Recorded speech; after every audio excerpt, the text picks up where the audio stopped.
আমাদের বাড়ির সামনে দিয়ে একজন একতারা বাজিয়ে সুন্দর মিষ্টি স্বরে গান করতে করতে যেত।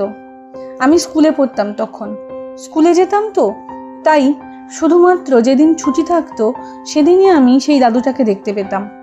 রোববার স্কুল ছুটি থাকতো, কিন্তু সেই দিন দাদুটা আবার আসতো না।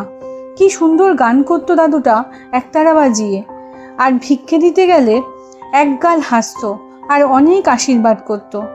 দাদুটা অনেকটা লম্বা ছিল, ছিপছিপে চেহারা, লম্বা টিকালো নাক, ধবধবে গায়ের রং, আর কথা বলতো খুব মিষ্টি স্বরে, আস্তে আস্তে। দাদুটার সঙ্গে দেখা হলে আমি অনেক গল্প করতাম।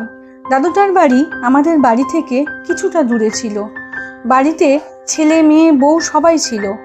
দাদুটার অবস্থাও খারাপ ছিল না, কিন্তু তখন অনেকে বৈষ্ণব হয়ে যেত। দাদুটা গল্প করেছিল বৈষ্ণবদের কিছু বাড়ি ভিক্ষে করতে হয়। দাদুটা আমাকে দিদিভাই বলে ডাকতো, আর আমার দাদুটার মুখে ওই দিদিভাই ডাকটা শুনতে এত ভালো লাগতো।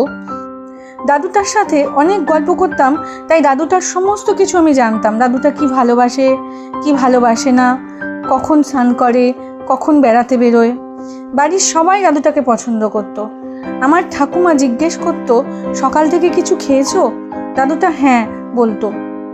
কোনোদিন কিচ্ছু খেত না আমাদের বাড়িতে, মাঝে মাঝে এক গ্লাস জল খেত, বলতো বড্ড পিপাসা পেয়েছে। প্রাণটা যেন বাঁচলো জল খেয়ে।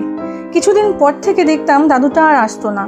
আমি সবার কাছে জিজ্ঞেস করতাম দাদুটা কেমন আছে, কেউ কিচ্ছু বলতে পারতো না। একদিন পাড়ারই এক ঠাকুমা বলল, ওনারা এখানে থাকে না তো, ওনার বড় ছেলে বাইরে চাকরি পেয়েছে, তাই উনি বড় ছেলের কাছে চলে গেছেন।